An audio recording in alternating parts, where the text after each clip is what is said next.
Oh no, oh no! I'm lost! Where's the line? It just went away! Dude, what do I do? Help! We'll be stuck here forever! Do not panic! Do not panic! We are trained professionals! Now stay calm. We are going around the leaf.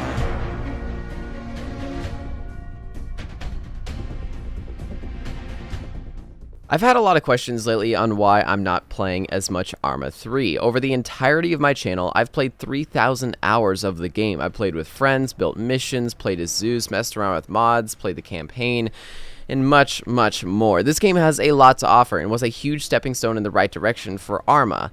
ArmA 3's largest improvements over its predecessor was the new inventory management system, removal of mouse acceleration, overall smoother gameplay, and many new types of weapons and gear. In post-launch ArmA, the Eden 3D editor and Zeus filled the most necessary need in ArmA, which was for players to have more control over the missions played in the game. These tools enabled the community to create much more realistic battles and scenarios in the game, and meant that every fight was a new one. You weren't just playing the same mission again and again, but someone was up in the sky controlling the enemy forces to fight against you. That's a cool mechanic, a human game master controlling the forces that you fight against, making them act realistically against your every move. So why did I stop playing ArmA 3? The game is limitless. It clearly has thousands of hours of content. I created my YouTube channel off of this game, yet in the past month haven't uploaded a single video of it. Why? It's because I'm waiting for ArmA 4. ArmA 3 is a great game, but after so long of playing it, you begin to see its flaws that it must have fixed in the next title. I'm going to criticize as constructively as I can on some ArmA 3 today, so dislikers, you better get your left mouse buttons ready if you think I'm hating on my boy ArmA. First off, the game is riddled with clunky mechanics, broken landscapes, poor performance, and many other problems like these that have clung to the series since the original ArmA. The entire game is overcomplicated to the point that it's rare to find new players coming onto the game anymore. It's just too difficult for a newbie player to enjoy the game until they've played 150 hours or so to understand the basics. I'm talking about memorizing all the keybinds, learning the entire 1 to 9 keystrokes for commanding a group of AI, learning what button you need to press to open up your journal, which exact stance you need to be in to walk in the tactical pace, how to switch to the 3 different rifle positions while on the move, how to make a server to play games with your friends, how to not have the fixed wing autopilot crash you into a cliff, hint, never use it, how to not get stuck in a wall or have both your femurs snap in half after a 3-foot jump into a pile of pillows. I love this game, but I can barely play it anymore. I've experienced other games that feel better, they run better, and they immerse me better into their environment. Even if they come with their own issues, they outweigh the issues with solid gameplay and gunplay, and this is what is lacking in 2018 ArmA 3. The content is there, the features are there, just not the gameplay. ArmA 3 strives to be a realistic military sandbox title. A lot of people think it's a simulator game, but it's quite far from it. It can be modded to simulate aspects, but its original purpose was to merely be a military sandbox. It jumps forward at you with extreme levels of simulation at some points with realistic ballistics, armor penetration, targeting systems, and impressive large-scale warfare over miles of realistic terrain, but also lacks in certain areas that stop it from reaching the perfect realistic shooter that it should be. These are the reasons why I'm waiting for ArmA 4. These are problems that must be improved, not only from my perspective, but hundreds of suggestions from you, the viewers, over the past few months. First off, movement.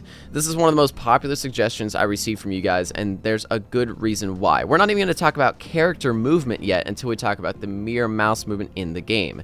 In ArmA 2, there was mouse acceleration. This was an engine-wide issue that caused your mouse to basically change sensitivity based on your mouse movement speed. This was luckily fixed in ArmA 3, but mouse movement still isn't perfect. Mouse input delay in ArmA is huge. In my video review of Project Argo, a free-to-play game mode based on ArmA 3's combat, I calculated that the mouse delay was 166 milliseconds, while Battlefield 4's mouse delay in comparison was 16 milliseconds. I recalculated that same claim today on ArmA 3 in an empty editor scenario at 90 FPS with VSync disabled, basically the best case scenario, and the result still returned with a 100 millisecond delay. That's a very large delay, even with the high frame rate. When the frame rate goes down to 30 FPS in your usual ArmA 3 milsim operation, that delay can reach 33 milliseconds higher than before.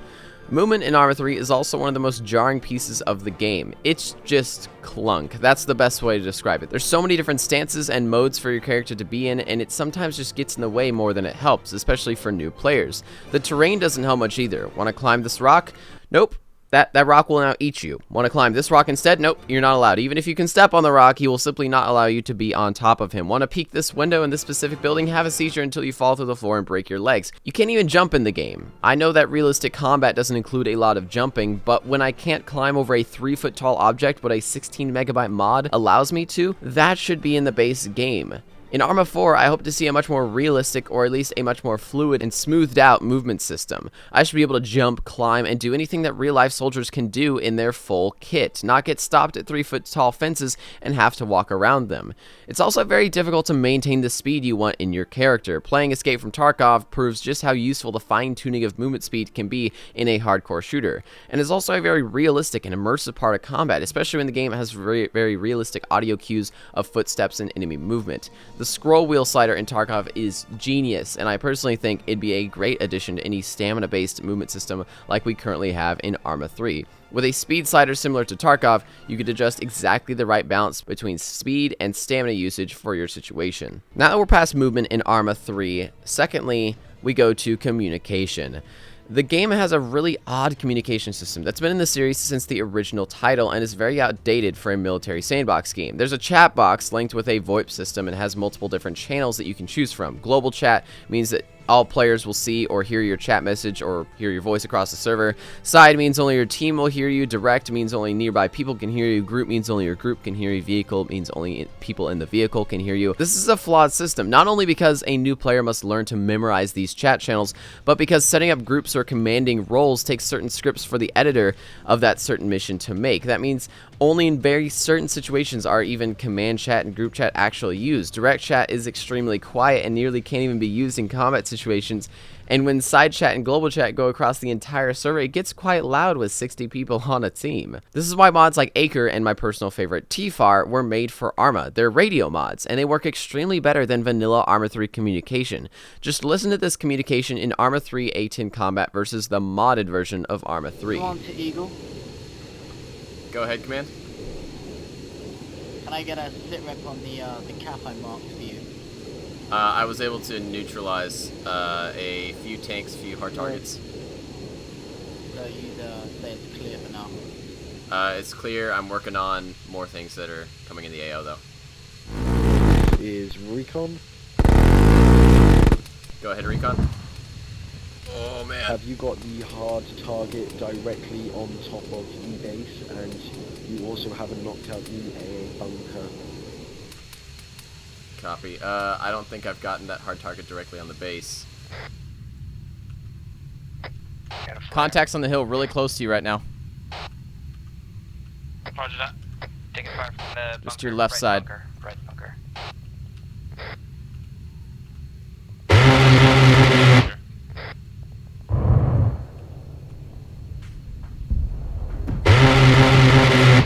It's in the dome? Yep. Good shots, Drew. Yeah, it's the tempest. We may have hit it. Oh! Oh, shit! Nice. Who was that? That was Drew, probably. That was Drew. Nice one. That was cool. In the second clip, not only is the radio system much more immersive, it also takes 5 minutes to teach someone how it works.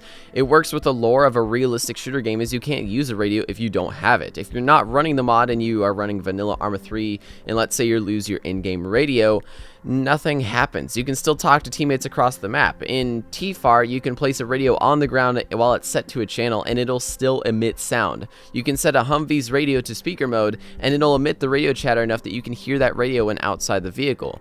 Very realistic and immersive aspects that could be even simpler than the current radio system in-game. In ArmA 4, there should be a toggleable parameter, basic radio, which would be functioning similar to the current ArmA 3 radio system, and enhanced or advanced radio, where a system like TFAR could be integrated into the vanilla ArmA 4 experience. Third is the user interface and the action menu.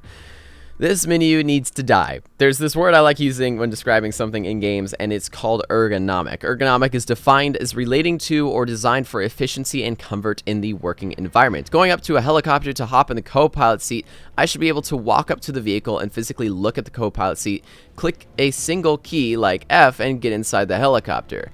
I should never have to scroll past every seat in the helicopter, even if the seats are 20 feet away, to get into that specific seat right in front of me. When opening a door, I should be able to use the same key I use for getting into vehicles. The difference? I would simply look at the door if I wanted to open a door, or I would look at the vehicle if I wanted to look at the vehicle. It's just that basic. I would click the same button for both. I shouldn't have to scroll in a menu to reload a certain type of magazine, place an explosive charge, or access the inventory of a teammate's backpack.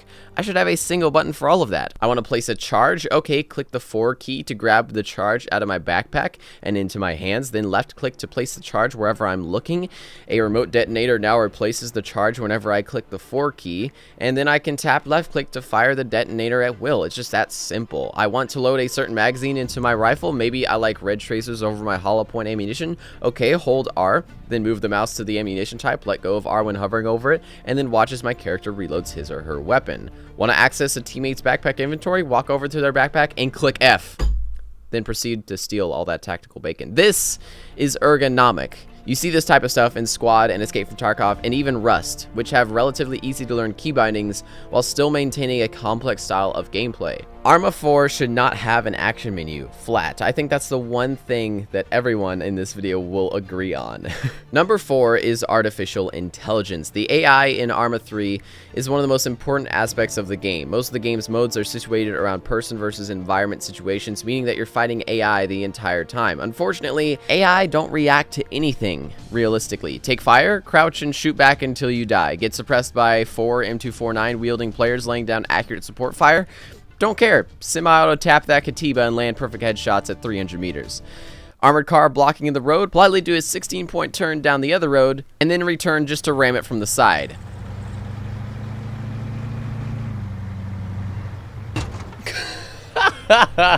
This needs some work, but it's probably the most complicated one to solve, so I can't really give any tips about this myself or answer this request with a possible solution. But all I know is that this needs a lot of work if ArmA 4 is going to have PvE scenarios.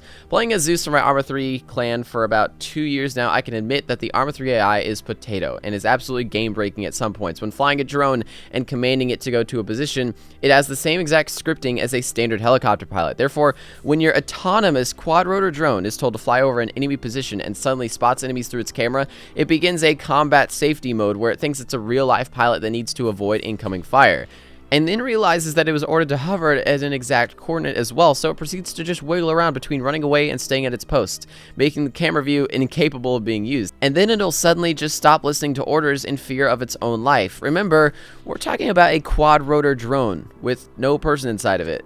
Casey Neistat would not be proud. Sometimes AI just won't listen to orders. They'll even forget orders entirely. Sometimes they'll run into civilians in their cars with no remorse, and sometimes they'll stop for a civilian in the road. As a Zeus telling 4 technical trucks to patrol in a 400-meter radius only using the roads, about 3/4 of those technical trucks will have crashed and been totaled after about 20 minutes. It's a hard thing to fix, and again, it's most likely the most complicated issue to solve, but it does indeed need solving. And people have been waiting for me to say this the entire video. Performance! Yeah!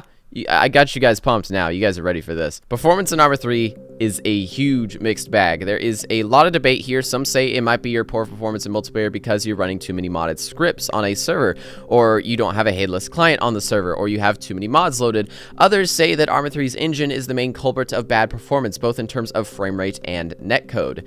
Here's my 2 cents. I've tested ArmA 3 before many times and realized there's literally no difference in ArmA 3's frame rate with different graphics cards. GTX 970 versus a GTX 1080, probably a graphics card that's more than 4 times more powerful than the next. No difference at all. GTX 750 Ti versus GTX 1080, probably one that's a lot weaker versus the same card. At most, a 10% difference in frame rate. ArmA 3 relies heavily on your processor, your CPU. And to play this game seriously, you need a strong quad-core i7, a fast solid-state drive, and at least 8 GB of RAM. Unfortunately, the CPU is the hardest part of a computer to upgrade, as it usually means that a new motherboard and RAM must also be purchased. Therefore, the average i5 quad-core gaming PC isn't going to get great performance on the game, and the user won't be easily able to upgrade their PC until they're packing another $600. ArmA 3's main culprit is indeed the engine. It's entirely the engine. In DayZ standalone, the game commonly ran about 25 to 30 FPS in Chernogorsk in the same engine that ArmA 3 runs in today, and when the game was transferred to the new Infusion engine, it ran magically at 60 plus FPS and made the game much more playable. ArmA 3's view distance slider is also a huge issue. This is a parameter that shouldn't have to be adjusted by the player, and seeing a huge wall of fog at 1 kilometer out on a sunny day has never felt realistic to me.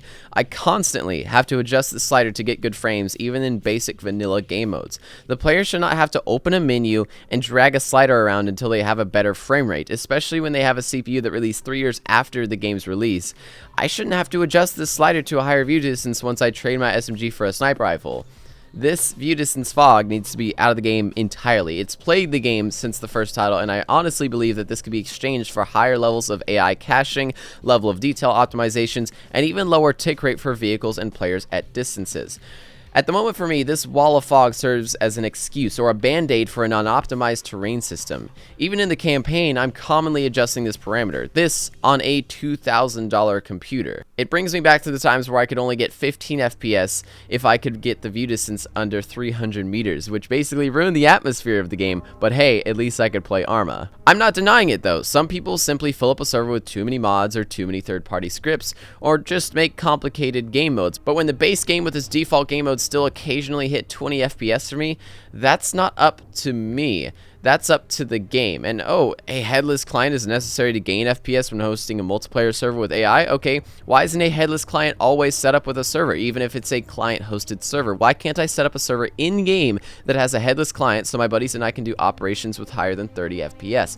Why do I need to download a third-party server hosting program, then read the forums on tutorials about how to use it for about 5 hours, then have to input the script into the server using a headless client module? But since you can't do that on any pre-existing missions, you're gonna have to make the mission yourself, which means you're gonna have to Google how to set up a respawn system, and then have another 45 minutes passed when you have to launch a server, and oh, my friends can't see my server, and Google, why can't my friends see my server? Oh, I need to port forward my router. How do I port forward my router? Well, you gotta type in your IP, which is 8675309. Remember what all that was for? It was for raising FPS in a multiplayer server using a feature that is in the game but not enabled by default, but by manual activation. We have to look at the game's faults before we look into our own. The game is the foundation of the performance. If there's a few faults in the foundation, then once a few mods and custom game modes are placed carefully on top, the faults are amplified and the performance goes downhill. Defenders of this performance issue are most likely going to defend the poor optimization with, but it's a customizable experience and it has mod support.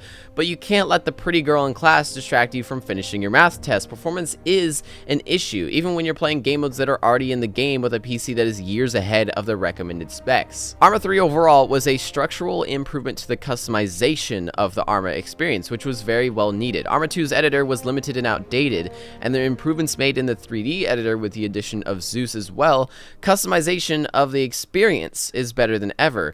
But I believe that there is now an imbalance in ArmA gameplay. You have that customization, the possibility to do anything in the game, but how easy is it to do everything?